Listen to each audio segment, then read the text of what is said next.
আলোঘর প্রকাশনা নিবেদিত শিক্ষা সংস্কৃতি অনির্বাণ এই অনুষ্ঠান থেকে আপনাদের সবাইকে শুভেচ্ছা জানাচ্ছি আমি ইকবাল খন্দকার। আশা করছি সবাই ভালো আছেন আর আমন্ত্রণ জানাচ্ছি বরাবরের মতোই আমাদের অনুষ্ঠানের শেষ পর্যন্ত সঙ্গে থাকবার জন্য। দর্শক, আপনারা জানেন এই অনুষ্ঠানে আমরা কথা বলি আমাদের সমাজের বরেণ্য মানুষদের সঙ্গে, জানি তাদের ব্যক্তি জীবনের কথা, জানি তাদের কর্মজীবনের কথা। তারই ধারাবাহিকতায় আজ আমরা যার সঙ্গে কথা বলবো তিনি কবি, কথা সাহিত্যিক, সেই সঙ্গে সম্পাদক নাসরিন জাহান। আপনি কেমন আছেন? ভালো আছি। আমরা আপনার তিনটা পরিচয় নিয়ে কথা বললাম, কিন্তু জীবনের একটা সময় এমন থাকে আমাদের যখন অমুকের সন্তান এই পরিচয়টা ছাড়া আমাদের আর কোনো পরিচয় থাকে না। ছোটবেলার কথা বলছি। আপনি আপনার ছোটবেলা বিভিন্ন জায়গায় বলেছেন, হয়তো অংশ বলেছেন কিংবা পুরোটাই বলেছেন। আমরা কোনো একটা অংশ শুনতে যাই, কারণ ধরেই নিচ্ছি যে দর্শক প্রথমবার শুনছেন। আচ্ছা, ঠিক আছে। না, এর কম বেশি শুনেছে সবাই।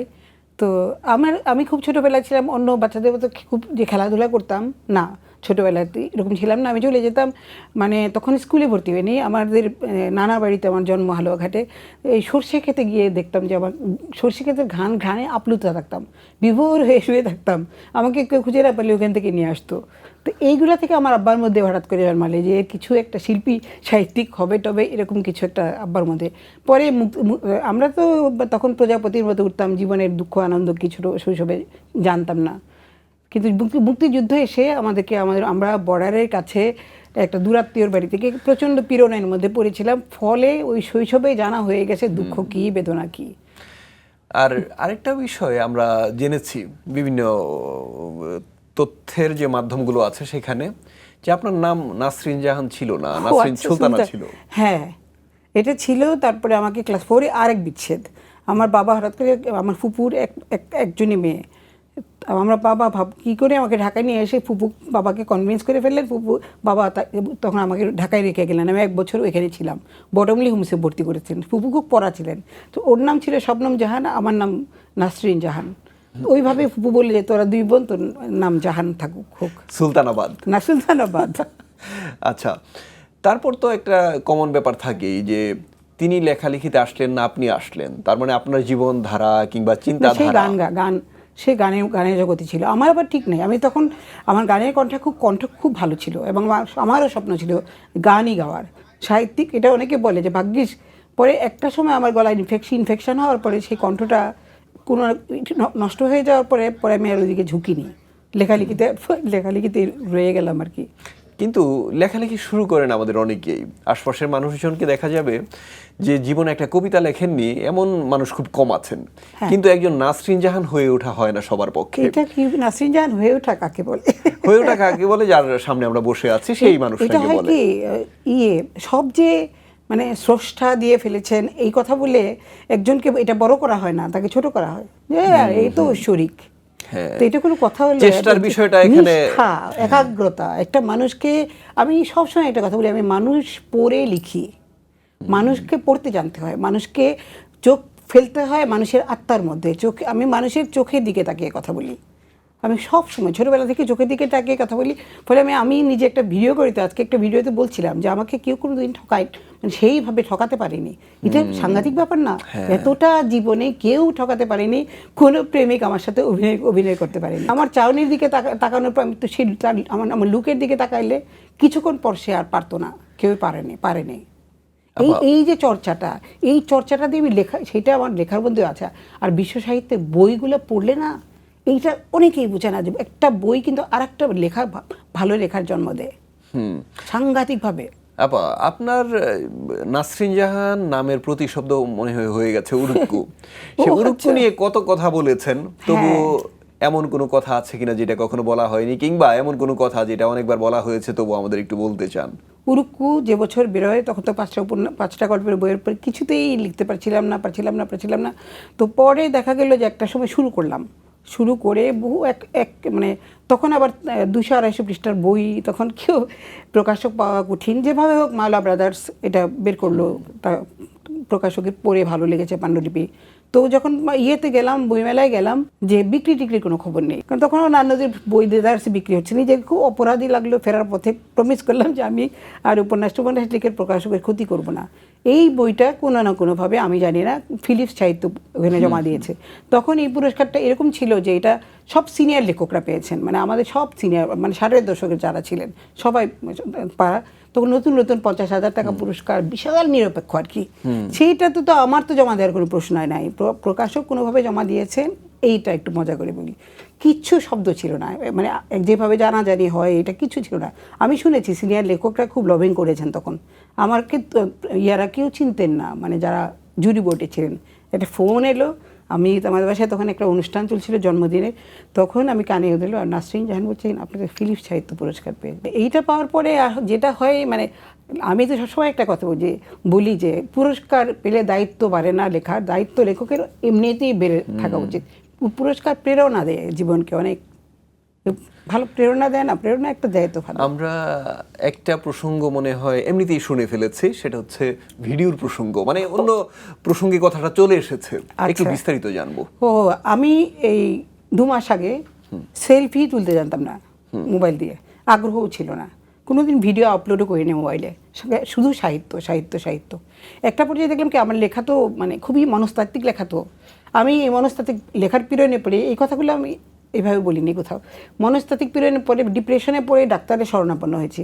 ডাক্তার বলেছেন কিছুদিন লেখা বন্ধ করুন, আপনার ক্যারেক্টার বলে আপনাকে এসে অ্যাটাক করতে শুরু করেছে। এইরকম একটা অবস্থার মধ্যে পড়ে গেলাম, এখন লেখা ছাড়া চলতেও পারি না, কি করা যায়। আমাকে একজন একটা আইডিয়া দিল, তুমি তো আড্ডার মধ্যে ভালো কথা বলো, তাই যাই হোক আমার শুরু করে দাও। আমার যেটা হয়ে আছে লিখিত শুরু করে চালাতে পারি না, টেবিলের উপরে রেখে রেকর্ড করে ছেড়ে দিয়েছি এবং সবাইকে বলছি তোমরা তো আমারই লোক, আমি যা কথা বলি আমাকে এভাবেই গ্রহণ করো। এইটা তাদেরকে আমি দিব, মানে ধন্যবাদ জানাবো যারা গ্রহণ করেছিল। সেইটার মাধ্যমে আমি আজকে আস্তে আস্তে একটা ভিডিও আপলোড করলাম যে ঘুষ খোর বলা যাবে না, ঘুষ খেকো বলতে হবে। অনেক শব্দ আমি নতুন করি, যেমন সহধর্মক, আমাদের এখানে সহধর্মিনী আছে, সহধর্মক নেই, এরকম নতুন শব্দ অ্যাপ্লাই করে জীবনের কথাগুলা ভিডিওতে যত দ্রুত কানেক্ট করা যায় লেখার মধ্যে, ওই লেখা একটা ব্যাপার, ভিডিও আর একটা ব্যাপার। এটাতে অনেকেই আমার কথা শুনতে পছন্দ করছে, এটা আমার খুব ভালো লাগছে। আমরা ভিডিওর প্রসঙ্গে যেহেতু ছিলাম, সেখান থেকে আরেকটা প্রসঙ্গে খুব তাড়াতাড়ি চলে যাওয়া যায়, কারণ আপনার লেখা বইয়ের পাতায়, সেই পাতা থেকে যখন পর্দায় যায় মাঝখানে একটা দূরত্ব তৈরি হয়। আমরা এই দূরত্বটাকে নেতিবাচকভাবে দেখেছি অনেক লেখককে, যে কারণে তারা চান না তাদের লেখা টেলিভিশনের কিংবা চলচ্চিত্রের পর্দায় যাক। কারণ একটাই, তিনি যেভাবে লিখেছেন সেভাবে উপস্থাপিত সেখানে হয়নি। আপনার ঈশ্বরের বাম হাত, সে বই অবলম্বনে নাটক বানিয়েছেন সুমন আনোয়ার, দূর পাহাড়ের বাতাসেরা ধারাবাহিক নাটক। কতটা সন্তুষ্ট ছিলেন আপনি? আমি তার আগে একটা গুরুত্বপূর্ণ ঘটনা বলি, সেটা হলো আমার স্বপ্নের অভিনেত্রী ছিলেন কবরী সারোয়ার, কবরী আপা। শৈশব থেকে তাকে কবে দেখব, কবে দেখা হবে, আমার দিন রাত পুরের একাকার। তার সঙ্গে নাটকীয় পরিচয় হয়, এটা আমি একটা ভিডিওতে বলেছি। নাটকীয় পরিচয় হয় একটা, আমি যখন পুরস্কার পেয়ে গেছি, তখন কোনো একটা চ্যানেলে সেরা 12 জন নারী বিভিন্ন মাধ্যমের আমি দেখলাম কবরী আপা। সেই শৈশবের স্বপ্ন, আমি হতবিহ্বল হব, উনি আমার দিকে আসতো আবছা করে তাকে বলে নাসরিন জাহান কি, আমার পা থেকে মাথা পর্যন্ত মানে ঝিমঝিম করে উঠলো। পরে উনি বললেন ক্রুশকাটে কন্যা, উনি ক্রুশকাটে কন্যার এত ভক্ত হলেন, এ তো অনেক দীর্ঘ কাহিনী। পরে উনি একেবারে হয়ে উঠলেন যে এটাকে উনি নাট্যরূপ দিবেন। তো কি করা যায়, আমি আপা বললাম অসম্ভব, এই আপা এটা আপনি আনতেই পারবেন না। উনি না আমি নীলুফারের মধ্যে আমাকে খুঁজে পেয়েছি। পরে বিটিভির জন্য উনি শুরু করলেন, করে দেখা গেল মানে 100 ভাগের 5 ভাগ আনতে প্রথমেই বললো ক্রুশ কাটে কন্যা নাম রাখা যাবে না, এটা একটা কাটে কন্যা করো, ক্রুশ হবে না। এই করে নাট্যরূপে দেখা গেলো যাদেরকে নিচে। মনস্তত্ত্ব আমার লেখার মূল শক্তি, আমি আগে বলে দিই। সমস্ত নাট্যকাররা এই জিনিসটাকে অগ্রাহ্য করে নাটক বানানোর চেষ্টা করে আমার নাটকের 14টা বাজিয়েছে। আর দূর পৃথিবীর বাতাসেরা, যেটা আমাকে সুমন আনোয়ার, বিটিভির মুস্তফা জামান সৈয়দ আমার লেখা সাংঘাতিক ভক্ত ছিলেন, উনি জানতেন যে আমি এরকম। তা আমি উনাকে বললাম যে আপনি খুব চাইতেন তার চ্যানেলে আমি নাটক দিই। তখন উনি সুমন আনোয়ার নাম, সুমন আমাকে প্রথম 2-3 পর্ব এত সুন্দর দেখালো, তো আমি মুগ্ধ হয়ে দিয়ে দিলাম। পরের পর্বে দেখা গেল আমার উপন্যাস একদিকে, সে আরেকদিকে। আমি বন্ধ করতে বলি, এমন অবস্থা হলো এটা, সে একটা পর্যায়ে আমি মধ্যরাতে দেখি কি যে আহমেদ রুবেল টুবেল এরা সব জানি কি করছে। অনেকক্ষণ পরে আমি ভাবলাম কি যে এটা কি নাটকটা দেখা যায়, আমার নাটকে যারা অভিনয় করেছিল এরাও দেখি এই নাটকে অভিনয় করছে। শেষে দেখি এটা আমার নাটক। আচ্ছা, সে আচ্ছা, নাট্যরূপ দিয়ে হ্যাঁ। নিজে কাহিনী এমন ভাবে বানিয়েছে, মানে ওই আপনি পর্বটার চিনতে পারছেন একটা না। না চিনা, আমার উপন্যাসের একটা শব্দের ছায়াও এটার মধ্যে ছিল না। আচ্ছা, এই যে আপনি অসন্তুষ্টির কথা বললেন, আমরা প্রত্যেক লেখক অর্থাৎ যাদের লেখা নিয়ে নাটক হয়েছে, চলচ্চিত্র হয়েছে, তাদের মধ্যে এই অসন্তোষটা দেখেছি। আপনি যেটা বললেন যে মনস্তত্ত্বের বিষয়টা তারা ধরতে পারে না, বাবা ধরতে চান না, এটা ছাড়া আর কোনো কারণ আছে বলে না, আপনার মনে একটা হয়? কথা বলি, আমি কিন্তু ডিরেক্টর মিডিয়া আলাদা, হ্যাঁ। এটাকে আমি আজীবন গুরুত্ব দিয়েছি। আমি একবার এপিটাফ নাটক বিপাশা অভিনয় করছিল, আমি অনেকক্ষণ মনিটরে দেখছিলাম। তো একটা পর্যায়ে মাঝখানে বিপাশা বললে যে আপা আপনি কখন, আমি কই অনেকক্ষণ, কই নাট্যকার এসেছেন, লেখক এসেছেন আর কোনো শব্দ করেননি, এই কোনোদিন শুনিনি। আমিও তখন বললাম আমি জানতাম ডিরেক্টর মিডিয়ার ব্যাপারটা আমি জানি। যেমন সত্যজিৎ রায় কী করলেন, চারুলতায় নষ্টরীর, সেখানে রবীন্দ্রনাথ যেভাবে তার ফিনিশিং করেছেন তা কিন্তু করেননি। ওখানে ছিল অনেক কিছু ছিল, বিদেশ চলে টলে যা কোথায় চলে যাচ্ছে, আর চারুলতায় দেখালো হাত দুটো এরকম ফাঁক, তুমি আনতে হবে সেইভাবে করে। তখন তুমি যদি আনতে পারো তো লেখক তোমার বলেনি তুমি কার্বন কপি করো, একদম। তুমি একটা সৃষ্টিকে তোমার সর্বস্বটা ঢেলে দেও ওইটার মধ্যে, ওইটা দেখে এমন কিছু কল্পনা মেশাও যাতে লেখকের মনে আহা। আবার কবিতা নিয়ে কথা হয়নি একটু। কবিতা নিয়ে, কবিতা কিভাবে শুরু হয় আমরা জানি, কারণ আমরা বাঙালি, সবাই। আমাদের সবার কিন্তু প্রথম কবিতা জীবনে দিয়ে, কবিতা দিয়ে লেখালেখি কবিতা শুরু দিয়ে। হয়। কিন্তু আমরা সেই জায়গাটায় যেতে চাচ্ছি না। কিন্তু একজন ঔপন্যাসিক বা কথা সাহিত্যিক, তিনি কবিতাও লেখেন এবং দুইটা পরিচয় একসঙ্গে পরিচিত আমরা খুব কম মানুষকে পেয়েছি এমন। এর মধ্যে আপনি একজন। দুই সত্তা আপনাকে খুব যন্ত্রণা দেয় কিনা? কোনো যন্ত্রণা দেয় না, কারণ আমি আমাকে সারা জীবন সবাই কবি বলেছে। আমার ল্যাঙ্গুয়েজ মানে ছাপানো গল্পটাই ছিল, আমি তখন ক্লাস 6-এ পড়ি, তখন শুরু হয়েছে এটা। মেয়েটি যখন অন্ধকারের দিকে তাকিয়েছিল, তখন বৌটুবানির বাতাসের মধ্যে কি ঝড় উঠেছে। তো এই হলো ডিটেইলিং, এটা হচ্ছে আমি অনেক আগে থেকে আমার যেমন একটা কথাও হয়েছে বলে মনে আছে। একটা কুশকাটে কনারি একটা বাক্য আছে, চারপাশে ওরা বসেছিল, ঘাগরা ঢেউ তুলে শিশু বাতাস। এই শব্দগুলো আমার লেখার মধ্যে এমনি অনায়াস, খালি বলতে সবাই কবিতা, তুমি এত কবিতা তোমার গদ্যে, তাহলে কবিতা লেখো না কেন? আমি আলাদা লেখার দরকার কি, গদ্যে যদি থাকে তো কবিতা, তো আমি তো কবিতার মধ্যেই আছি।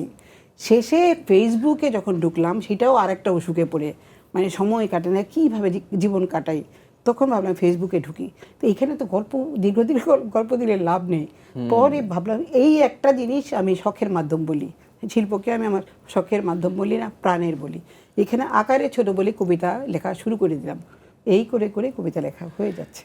কিন্তু একটা ব্যাপার যেটা আপনি স্বীকার করছিলেন একটু আগে, যে আপনার বই সেভাবে পাঠক গ্রহণ করেন, আপনি আপনার ভাষায় সেটা যদি বলি, কিন্তু গ্রহণ না করলে একজন নাসরিন জাহান হয়ে ওঠা, যেটা আপনি বলছেন যে হয়ে ওঠা মানে কি, হয়ে ওঠা মানে যেই অর্থে বলছি সেটা পাঠক জানেন, দর্শক জানেন।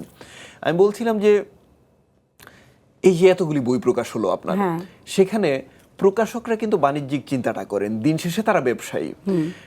পাঠকের হাতে না গেলে তারা কেন একটার পর একটা বই প্রকাশ করলেন? আমি না এই গুপ্ত রহস্য জানি না, কিন্তু একটা কথা বলি, আমার বই যখন মাওলা করলো, তো মাওলা করার পরে তো 5টা গল্পের বই বেরোনোর পর সে প্রতিবারই উপন্যাস খুব তাকদা দিয়ে নেয়। আমি বলি আমার গল্পের বই করেন, উনি বলেন গল্প অন্য কাউকে দাও, অন্য এই করে গল্প অন্য কাউকে দিন বলে। পরে আমি অন্য কোনো প্রকাশকের সাথে কথা হলে তারা বলে আচ্ছা ঠিক আছে গল্প করবো, কিন্তু আপনাকে উপন্যাস দিতে হবে পরে। আমি কন্ডিশনে যেতে রাজি হই না বলে আমি উরুক্কুর পরে 4টা উপন্যাস বেরোনোর পরে আমি নিজের টাকায় রাগ করে এক কালারের প্রচ্ছদ দিয়ে আমি একটা গল্পের বই করি, আশ্চর্য দেব শিশু। এইটা আমাদের অন্য দিনের মাঝারের ভাইয়ের চোখে পড়েছে। চোখে পড়ার পর উনি কোনো না কোনোভাবে ফোন করে জানতে চেয়েছেন কারণটা, আমি তখন বলেছি। তখন উনি বললেন আপনি গল্প লেখেন, নাটক লেখেন, যা লেখেন আপনি আমাদেরকে দেন, আপনি যেটাই করবেন সেটাই আমরা বের করবো। 30 বছর যাবত আমি এখানে যে যা দিচ্ছি বের করছে।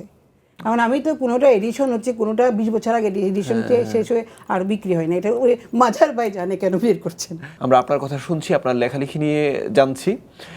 তবে এই প্রসঙ্গে ফিরে আসার আগে ভিন্ন একটা প্রসঙ্গ, আমাদের যারা পৃষ্ঠপোষক আলোকর প্রকাশনা, তারা একটা কাজ করেন দেশের প্রত্যন্ত অঞ্চলে, অর্থাৎ যেখানকার ছেলেমেয়েরা খুব সহজে ঢাকার বইমেলায় আসতে পারে না, তাদের জন্য তাদের স্কুলগুলোতে গিয়ে গিয়ে বইমেলা করে। বাহ, এই বিষয়টাকে আপনি কিভাবে দেখেন? এটা কিভাবে দেখবো, মানে এর চেয়ে অসাধারণ বিষয় আর কি হতে পারে।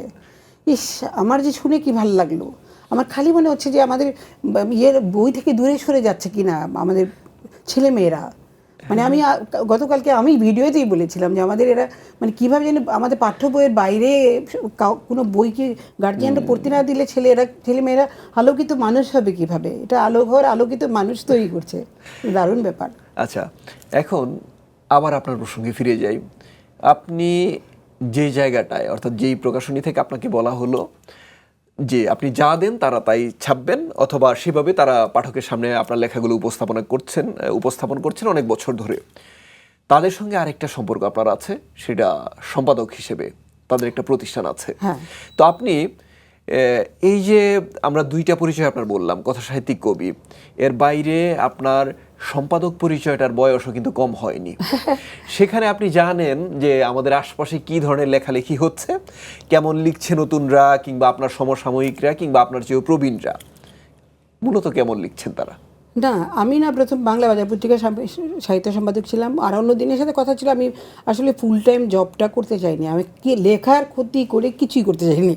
তো পরে আমি অন্য দিন মাঝার ভাই বললেন যে আমরা মেটার বাসায় পাঠিয়ে দিব, আপনি খালি থাকেন আমাদের সঙ্গে। মাঝার ভাই বুদ্ধিমান কিন্তু। তো ওইভাবেই রইলাম আর কি। দেখি পরে যেটা হয় ওইটা আগেও ছিল, এখনই ছিল, দুরকমের আছে। মানে নতুনরা মানে খুব তাড়াহুড়ো করে পেতে চায় একটা জিনিস, যেমন আছে পঠন পাঠন করার কথা বললে আমি এখন পর্যন্ত হাতে গোনা, মানে আমি যদি 100 জনকে বলে থাকি 5 জনকে পেয়েছি যে আমার কাছে বই আছে, দরকার হলে বাজার না পেলে নিয়ে পড়ে ফেরত দিও, তাও পড়ো। মানে জিজ্ঞেস করেছে যখন আমার লেখাটা কেমন লাগলো, আমার আছে না একটু নতুন দেখতে উৎসাহ দিতে হবে। আমি যখন বলবো এই জায়গাগুলো সুন্দর, এই জায়গাগুলো শানিত করতে পারবো, এই বইগুলো এই জিনিসগুলো লক্ষ্য করো। পরে দেখি তাদের উত্তর নেই, তারা এটার বদলে আরেকটা গল্প লিখে ফেলেছে। এইটাও আছে। আর আমি মনে করি যে এখন মেয়েরা, আমি আলাদা করে বলছি জেন্ডারে, কারণ মেয়েরা অন্য কিছুতে পিছিয়ে থাকলে আমি 10 জন মেয়ের নাম নিতে পারবো যারা অসাধারণ লিখছে তরুণদের মধ্যে। ছেলেদের মধ্যে আছে, সারা জীবনই এরকম থাকে। মানে 100 জনের মধ্যে 5 কি 10 জন থাকাও কিন্তু অনেক বড় ব্যাপার। একদম। এখন আপনার প্রাপ্তি সম্পর্কে যদি আমরা বলি, ফিলিপস যে পুরস্কারের কথা তো আপনি বললেন একটু আগে, আর লেখক জীবনের স্বপ্ন থাকে যে পুরস্কারগুলো পাওয়া, সেখানে যে বাড়তি আগ্রহ যোগ করে, দায়িত্ব বেড়ে যায়, সেটা তো আপনি স্বীকার করেন না, বা এটা স্বীকার করার কোনো সুযোগই নেই। অর্থাৎ পুরস্কার না পেলেও তিনি লিখবেন, এটাই স্বাভাবিক। বলছিলাম যে বাংলা একাডেমি পুরস্কার প্রাপ্তির কথা। হ্যাঁ, ওইটা ছিল কি, ওইটাও আমার সব নাটকীয়। ওইটা ছিল 1996 সালে হঠাৎ করে রটে গেছে চারদিকে যে নাসরিন জাহান পুরস্কার পাচ্ছে। তো আমাকে একজন বললে যে আপনি আসেন একাডেমিতে, নিজে একটু ঘোষণা শুনবেন, যা হয় আর কি। তা গেলাম আর কি, ঠিক আছে গেলাম। আমি অবাক হয়ে গেলাম, আমার এই বয়সে দিয়ে দিবে পুরস্কার। তারপরে দেখি তখন মহাপরিচালক এলেন, এসে বললেন অনিবার্য কারণবশত এই বছর কেউ পুরস্কার পাচ্ছে না বলে চলে গেলেন। তো সব হতভম্ব হয়ে গেলাম। মানে ঘটনা কি, আমি আবার অবাক হচ্ছিলাম যে আমাকে যদি নাই দেওয়ার হয়, আর কারোর নাম কি ছিল না? আমি শুনলাম ছিল না, জুরি বোর্ডের সবাই আমার নামই বলেছিল। এবং দুপুরে মিটিংয়ে ঠিক হয়েছে বয়স কম, আর তখন মাত্র সমগ্র বাংলা সাহিত্যে পুরস্কার চালু হয়েছে, টাকার অঙ্কটাও বেড়েছে। আমি ভাবলাম বয়স টয়স বাড়বে, আরও 50-60 বছর পরে পুরস্কার পাবো, মাথায় তো কিছু নাই। পরে যে বছর, তার 2 বছর পর আমি যে বছর পেলাম, তখন কোনো আওয়াজ ছিল না, কারণ খুব কঠিনভাবে রক্ষা করা হয়েছে, এটা বদনাম হয়েছিল আমার সময়। তো তখন আমরা এমনিতে তখন তো রেগুলার বইমেলায় যেতাম, আর পুরস্কার দেওয়া হলে আমরা গিয়ে দাঁড়াতাম আর কি, যদি দেখি কে পাচ্ছে। তো আমি গিয়ে দাঁড়ালাম, মাস্টার আমাকে উঠিয়ে নিবে, সেগুন বাগিচা এখানে অফিস, আমাকে উঠিয়ে নিবে, দাঁড়ালাম, আইসক্রিম খাচ্ছিলাম, দেখি ঘোষণা করছে পুরস্কার পেয়েছে আসছে, এই আর ফিলিপসের মতোই সব তোমরা আজকে সব নিয়েই নিয়েছো। তো ওই আর কি আইসক্রিম, আমাকে অনেকেই বলছে যে আমি দেখছি আপনার হাত থেকে আইসক্রিম পড়ে গেছিল। আচ্ছা, অর্থাৎ অনুভূতির যে দৃশ্যটা, সেটা হয়তো আপনার চোখে পড়েনি, কিন্তু তারা দেখেছে ঠিকই। হ্যাঁ, ওরা দেখেছে। আমরা ঘোষণার পরে আমি তার মানে এটাই প্রমাণিত, পুরস্কার দায়িত্ব বাড়াক কি না বাড়াক সেটা বিষয় না, কিন্তু লেখককে আনন্দিত করে। হ্যাঁ, আনন্দিত করবে না, আনন্দের বিষয়ে আনন্দিত না করলে ফাইজলামি এসে নাকি। আনন্দিত করে, বাঁচার প্রেরণা বাঁচার সব ধরনের পজিটিভ জিনিসই তো বাঁচার প্রেরণা দেয় না। আচ্ছা, এবার যদি একটু পরিবারে যাই, কারা আছেন? আমার একজনই কন্যা, ওর চেয়ে অতনরিলা বিবিসিতে চাকরি করে, তো তোমাদেরই জোর লোক। আর হাজবেন্ড আশরাফ আহমদ নিজে আগে ফার্মাদেশে কাজ করতো, ওইটারও আগে পরিচয়, সে কবি তো সে কবিতা লেখার জন্য মেডিকেলে ভর্তি বাদ দিয়ে ঢাকায় চলে এসেছে। আচ্ছা, এই মুহূর্তের কাজ সম্পর্কে যদি বলি, মানে কি করছেন বা কি লিখছেন? আমি তো ওই ভিডিও সাহিত্য সেইটা একটা, আর কবিতাও লিখছি। আর এই যে আমি হাসপাতালে যাই সেজেগুজে, এটা একটা ভিডিও, সেজেগুজে হাসপাতালে আমি বলি ডাক্তাররা খুশি হয়, উদ্ভাসিত হয়। আপু, যদিও এই প্রসঙ্গটাই খুব বেশিক্ষণ আমরা থাকতে চাই না, কারণ আপনার জীবন এটা না, আপনার জীবন মূলত লেখার জীবন।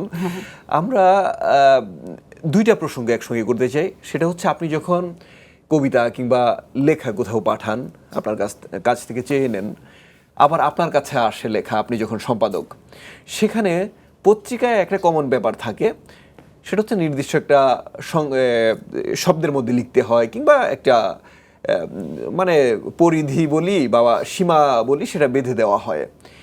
লেখক হিসাবে এই বিষয়টাকে আপনি কিভাবে দেখেন, আর সম্পাদক হিসাবে কিভাবে দেখেন? না, আমি এর মধ্যে কখনোই পড়িনি। আমাদের সময় এটা ছিল না। আমাদের সময় এরকম ছিল, সংবাদে একটা লেখা পাঠিয়েছিলাম, আমার আবুল হাসনাত, সম্পাদক আবুল হাসনাত, এটা 3 সংখ্যা ধরে ছেপেছেন গল্প। আচ্ছা। তা আমি ফলে এখন সংখ্যা গুণে আমাকে কেউ বলতেও পারে না। আমি এই জন্য সংখ্যা ছাড়া আমি নর্মাল সংখ্যা লেখাই দিই না। শব্দ সংখ্যার কথা কেউ বলে না, আমি আসলে জানিও না শব্দ সংখ্যা কীভাবে গুণে লিখতে হয়, সেটা আমি করি না। আমাদের অন্য দিনেও যে গল্পটা ছাপা হয় সেটারও কোনো মানে দরকার হলে আমি 2 সংখ্যা ধরে একটা লেখা ছাপবো, আমি এইটা হতে দিব না। আর আরেকটা ব্যাপার হয় কি, যে আমি এক সময় আমি শুনছিলাম যে বিচিত্রা লেখা পাঠিয়েছিলাম, আমাকে একজন বলছে যে তোমার লেখাটা সম্পাদক ছুঁড়ে ফেলে দিয়েছিল। আমার খুব কষ্ট লেগেছিল শুনে। ছুঁড়ে ফেলে দিলেও, এক সময় আমি যখন সাহিত্য সম্পাদক হলাম, তখন আমি ঘরের মধ্যে নিয়ে আসলাম এতগুলো বাংলা বাজার পত্রিকায় লেখাগুলো নিয়ে এলাম, কয়েক লাইন পড়ি ফেলে দিই, কয়েক লাইন পড়ি আর ফেলে দিই। তখন আমার মেয়ে এসে দৃশ্যটা দেখে বলে, এখন মা তুমি যে ফেলে দিয়েছিলে, কষ্ট পেয়েছিলে, এখন তুমি এটা কী করছো? পরে আমি বুঝলাম, আরে এটা তো আসলে তো একজন লেখকের 3টা বাক্য পড়লে বোঝা যায় বাকি বাক্যটা কোন দিকে যাবে, কি হবে। এইটা ওই বিচিত্রা সম্পাদক বুঝেছিলেন হয়তো আমার লেখা পড়ে, তখন আমি তো কম বয়সে। আপা, আপনি ভালো থাকবেন, আপনার জন্য শুভকামনা। ধন্যবাদ, অনেক ধন্যবাদ। অনেক দিন পরে এলাম, আমি এখানে সবচেয়ে বেশি প্রোগ্রাম করেছি জিটিভিতে। দর্শক, এতক্ষণ আমরা কথা বলছিলাম কথা সাহিত্যিক, কবি এবং সম্পাদক নাসরিন জাহানের সঙ্গে। তিনি বলছিলেন তার ব্যক্তি জীবনের কথা, কর্মজীবনের কথা। আমরা অনুষ্ঠানের শেষ পর্যায়ে চলে এসেছি। এই অনুষ্ঠানটি প্রচার হয় প্রতি রবিবার রাত 8:30টায়, আর প্রচারিত পর্বগুলো দেখা যায় জিটিভির ইউটিউব চ্যানেলে। আমরা অতিথিকে বই উপহার দেওয়ার মধ্য দিয়ে এখন বিদায় নেব। সবার জন্য আবারও শুভকামনা জানাচ্ছি আমি, ইকবাল খন্দকার। আল্লাহ হাফিজ।